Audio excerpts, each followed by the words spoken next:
Assalamualaikum warahmatullahi ta'ala wabarakatuh. Alhamdulillahilladzi hadana lihadza wa ma kunna linahtadiya laula an hadana Allah. Asyhadu an la ilaha illallah wahdahu la syarika lah. Wa asyhadu anna sayyidana Muhammadan abduhu wa rasuluh. Wa safiyyuhu min khalqihi wa habibuh. Addal amanah wa ballar risalah wa nasahal ummah wa kashafal ghummah wa jahada fillahi haqqa jihadih. Allahumma salli wa sallim wa barik ala sayidina Muhammad wa ala ali sayidina Muhammad wa ala alihi tayyibin wa ashabihi al-hadin wa man tabi'ahum bi ihsanin ila yaumiddin. Rabbana shrah lana sudurana wa yassir lana umurana wahlul 'uqdatam min alsinatina yafqahu aqwalana. Rabbana la tuzigh qulubana ba'da idh hadaitana wa hab lana min ladunka rahmah innaka antal wahhab. Rabbana adkhilna mudkhala as-sidqi wa akhrijna mukhraja as-sidqi waj'al lana min ladunka sultanan nasira. Wala haula wala quwwata illa billahil aliyil azim. Amma ba'd. Yang dikasihi Tuan Imam, seluruh ahli jawatankuasa masjid, hadirin hadirat muslimin muslimat yang dirahmati Allah. Alhamdulillah, syukur kita pada Allah Subhanahu Wa Taala, pada pagi ini dapat lagi sama-sama kita menunaikan salat fardu subuh secara berjamaah. Mudah-mudahan Allah menerima dan menjadikan salat kita sebagai timbangan kebaikannya di akhirat kelak, insya-Allah. Untuk makluman tuan-tuan dan puan-puan, pada pagi tadi Israel telah bom hospital Al-Ahli yang akibatkan lebih 500 orang terbunuh dalam satu kejadian yang mangsanya terdiri daripada doktor-doktor, jururawat dan juga pesakit-pesakit hospital. Ini yang pagi tadi, lebih kurang pukul 1 dan pukul 2. Ini satu tindakan yang kejam, gila dan luar kemanusiaan. Mereka mensasarkan hospital Al-Ahli di Gaza. Jadi kita terus berdoa. Setiap solat kita baca doa kunut, solat fardu. Kita berdoa agar Allah memberikan sesuatu pengajaran kepada Zionis dan kerajaan yang memerangi dan membunuh umat Islam, iaitu kerajaan haram Israel. Jadi pagi ini dikira sebagai penutuplah kepada surah Al-Fatihah. Setelah kita lebih sebulan kita bertungkus lumus memahami dan menghayati ayat-ayat surah Al-Fatihah. Semalam kita sebut tentang amin. Daripada hukum-hukum amin ini ialah dari segi bacaannya. Ada dua bacaan yang diterima. Yang pertama, madkan a, dua harakat, dan min mad arid li sukun, pilihan, yaitu amin. Bacaan yang kedua tidak madkan a, mana pendekkan a, takhfifkan a, dan min macam biasa, amin. Mad ada sukun ada pilihan lah, 2, 4 atau 6. Satu lagi bacaan yang salah dan lari maknanya, iaitu meletakkan sabdu pada mim. Ini salah dan makna pun lari. Iaitu amin. Jadi meletakkan sabdu pada mim menyebabkan lari makna, tak dapatlah pahala.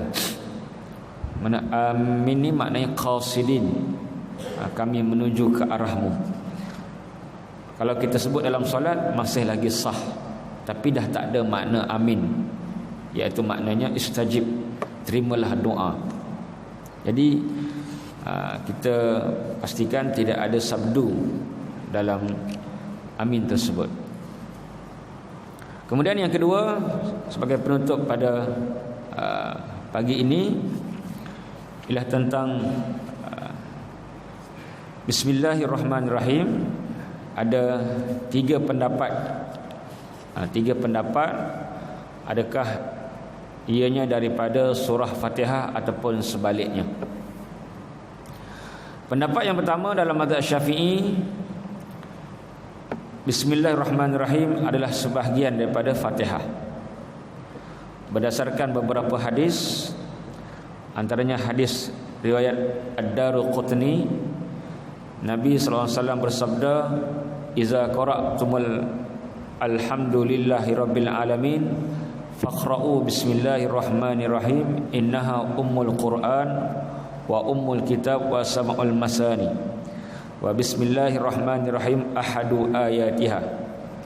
Apabila kamu membaca surah Al-Fatihah, bacalah sekali Bismillahirrahmanirrahim, kerana Al-Fatihah adalah ibu Quran, ibu kitab suci, 7 yang diulang-ulang sentiasa, dan Bismillahirrahmanirrahim adalah salah satu daripada ayat-ayat surah Fatihah. Jadi ada beberapa hadis menunjukkan bahawa Bismillah adalah salah satu daripada surah Fatihah. Pendapat yang kedua, mazhab Maliki, menyatakan bahawa Bismillah bukanlah salah satu daripada ayat Fatihah, dan juga bukan daripada ayat mana-mana surah yang permulaan. Tapi ada satu surah yang confirm Bismillah tu ada di tengah-tengahnya, iaitu surah An-Namlu. Innahu min Sulaiman wa innahu bismillahirrahmanirrahim. Ini confirm lah, kerana ia berada di tengah-tengah surah An-Namlu, dan ia cerita kisah Nabi Sulaiman dan juga Balqis. Jadi yang lain, mazhab Maliki, Bismillah bukan mana-mana ayat daripada mana-mana surah. Baca hanya untuk semata-mata tabarruk. Mana baca Bismillah, tabarruk, ambil berkat. Saya teringatlah Bismillah tabarruk ni, ulama bahaskan kenapa tak sebut billah, kenapa sebut Bismillah, kena ada perkataan ismi. Ulama kata nak bezakan di antara yamin dengan tayammun. Kalau kita sebut Billahirrahmanirrahim, dia jadi yamin. Apa yamin? Sumpah. Wallahi, billahi, tallahi, itu lafaz sumpah. Jadi nak membezakan di antara sumpah dengan tayammun ataupun ambil berkat, dia letakkan Bismillah dengan nama Allah. Itu beza di antara billah dengan Bismillah. Jadi billah untuk yamin, sumpah. Bismillah untuk tayammun, iaitu ambil berkat. Itu bezanya. Pendapat mazhab Maliki ini berdasarkan juga beberapa dalil. Antaranya dalam hadis Muslim, kana Rasulullah sallallahu alaihi wasallam yaftatihu as-salah bitakbir wal qiraah bilhamdulillahi rabbil alamin. Baginda Nabi sallallahu alaihi wasallam memulakan solat dengan takbir. Salat dimulakan dengan takbir, iaitu takbiratul ihram, dan membaca alhamdulillahirabbil alamin. Membaca alhamdulillahirabbil alamin. Dan dikuatkan lagi dengan hadis daripada Anas. Anas berkata, "Shallaitu khalfan Nabi wa Abi Bakrin wa Umar wa Utsman, fakanu yastaftihuna as-salah bilhamdulillahirabbil alamin." Kata Anas, aku sembahyang di belakang Nabi, Abu Bakar, Omar, Osman.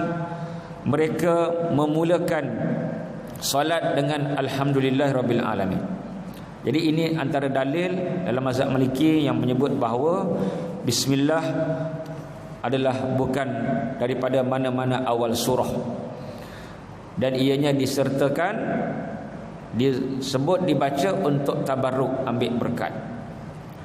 Kerana Nabi sebut kullu amrin dzibalin la yabda bilhamdulillah fa huwa aqbil bismillah fa huwa aqta. Setiap urusan, setiap perkara, setiap benda yang tak mula dengan bismillah, maka terputus berkat. Dan mazhab yang terakhir, mazhab Hanafi, mengatakan bahawa bismillah bukan mana-mana awal ayat surah Fatihah dan surah-surah yang lain, tetapi ada dalam Quran sebagai fasil. Ada beza dengan mazhab Maliki. Mazhab Maliki langsung menafikan bismillah itu dalam Quran, dalam mana-mana awal ayat, mana-mana awal surah. Tapi Hanafi mengatakan bukan awal surah bismillah ni, tapi ada dalam Quran. Ada dalam Quran sebagai fasil. Apa fasil? Sebagai gap. Sebagai gap, sebagai perantara di antara surah dengan surah. Termasuklah surah yang terakhir An-Nas dengan surah yang awal, surah Fatihah. Dan dalil mereka antaranya daripada hadis Abu Daud. Kata sahabat, kunna la na'rifu inqidha' as-suwar hatta tanzilu bismillahirrahmanirrahim. Kami ni tak tahu habisnya surah kecuali adanya bismillah. Kami nak tahu surah tu sudah berakhir bila lepas tu Nabi sebut bismillah. Ini mazhab Hanafi. Dia kata bismillah ada dalam Quran, tapi sebagai fasil, sebagai gap. Jadi kesimpulannya ada tiga mazhab, tiga-tiga ada dalil, ada hujah, ada hadis masing-masing. Mazhab Syafi'i bismillahirrahmanirrahim awal surah Fatihah dan awal surah-surah yang lain. Mazhab Maliki bismillahirrahmanirrahim bukan awal mana-mana surah termasuk Fatihah, dan tidak ada dalam Quran pada awal-awal surah. Itu mazhab Maliki, dan kita sebut hanya untuk berkat. Yang terakhir mazhab Hanafi, bismillah bukan daripada awal surah, tetapi ada dalam Quran sebagai fasil, sebagai perantara ataupun gap setiap surah. Itu tentang isu bismillah. Jadi kita ni mazhab Syafi'i diambil yang ihtiyat. Apa ihtiyat? Hati-hati. Contohnya isu tayamum. Ada hadis Bukhari sebut tayamum ni sampai pergelangan, rusghain. Dan ada hadis lain sebut tayamum sampai ke siku. Maka mazhab Syafi'i ambil ihtiyat, hati-hati. Macam kitalah, mak suruh beli 3 ke 2, belilah 3. Senang kan? Kan kalau beli 2 kan balik rumah kan, mana dia mak cakap 3, kena pergi pula. Lebih tak apa, lebih sikit tak apa kan. Ihtiyat. Contohnya mazhab Syafi'i menyatakan adanya kunut dalam subuh. Hadis Bukhari sebut Nabi kunut sebulan, qanata syahran ala rakli wa zakwan. Dalam hadis Bukhari sebut Nabi kunut sebulan mendoakan kehancuran rakli dan zakwan. Sebulan. Tuan-tuan, beza saya baca semalam. Perang sebelum ni 51 hari tak sampai 2000. Sekarang baru seminggu lebih dah berapa? Dah lebih 2000, termasuk yang 500 pagi tadi. Ini perang yang sangat dahsyat, tuan-tuan. Sebelum ni 51 hari 2000 tak sampai, 1008 rakyat Israel mati. Ini baru seminggu lebih dah lebih 2,000. Jadi tuan-tuan keep praying, doa, solat bersungguh-sungguh 5 waktu sehari. Imam jangan lupa kunut nazilah. Nabi buat kunut nazilah, tidak ada khilaf semua mazhab. Tapi mana datang kunut subuh yang kita amalkan? Ada hadis Daruqutni, Imam Nawawi kata sahih. Sambungan hadis tadi, qanata syahron, Nabi kunut sebulan 5 waktu sehari untuk mendoakan kehancuran Rokli wa Zakwan, golongan Rokli dan Zakwan yang membunuh ramai sahabat Nabi yang tak bersalah. Nabi ni tengah perang pun tak doakan kehancuran, sebab gentleman. Yang ni Rokli wa Zakwan ni dia khianat. Dia panggil sahabat Nabi untuk ajar Quran. Ramai-ramai sahabat Nabi datang. Sekali tengah jalan dibunuhnya tanpa persediaan. Itu yang Nabi marah. Kalau nak lawan, nak fight like a man lah. Lawan cara jantan. Sebab tu dalam perang Uhud, walaupun Nabi dalam keadaan sahabat ramai mati, Nabi disuruh untuk sahabat, afala tad'u alaihim, ya Rasulullah, kenapa tak doa hancur mereka? Nabi kata tak. Inni lam ub'as la'anan fahishan wala mutafahishan.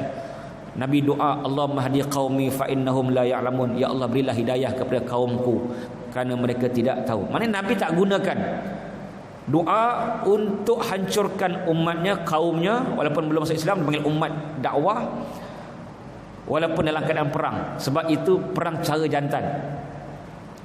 Yang ni samalah. Sebelum kemarin kan, dia suruh orang Palestin keluar, pergi keluar daripada rumah. Sekali mereka dah keluar, tengah keluar tu dibom. Ni jantan ke betina ke khunsa kan? Dia suruh keluar sebab rakyat jelata keluar, kami nak serang Hamas. Dia keluar tengah jalan tu, video tengok. Ini maksudnya dia suruh keluar nak dibunuh, bukannya nak diselamatkan. Samalah serang hospital ni, tak ada siapa, tak ada konon mana, rule mana yang membenarkan hospital sengaja diserang 500 mati.